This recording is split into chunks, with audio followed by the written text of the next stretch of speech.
Olen Maarja Mäeots, töötan Tartu Ülikooli Haridusteaduste Instituudis haridustehnoloogia dotsendina ja Hansakooli loodusainete õpetajana.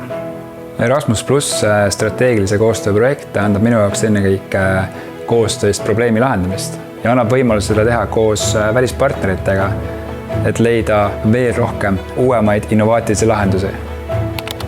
Meie projekti kandvaks teemaks on digipedagoogika, et toetada õpetajaid, suunata õpetajaid eesmärgipäraselt digitehnoloogilisi võimalusi õppetöös kasutama.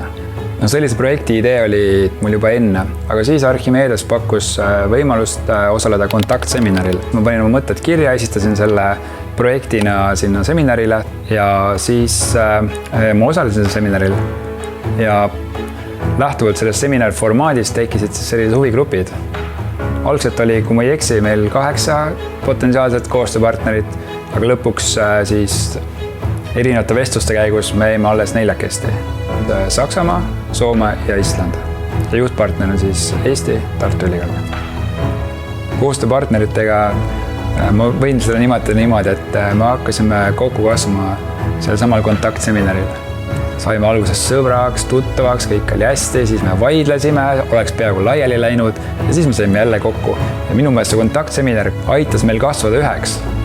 Ja mina tunnen küll praegu, et see projekti meeskond on nagu üks suur pere, kes tegelikult täidab ühte ja sama eesmärki, et see projekt õnnestuks maksimaalselt enamgi veel. Minu arvates on rahvusvaheline koostöö oluline just ennekõike sellepärast, et mida rohkem on erinevaid kogemusi, seda suurem tõenäosus on, et see probleem saab ka kõige parema lahenduse. Uued kandideerijad peaksid mõtlema rohkem ettevalmistuse peale. Ühelt poolt, kui see projekti idee tekkis, see oli läbi mõeldud, lihtne selgitada, lihtne aru saada.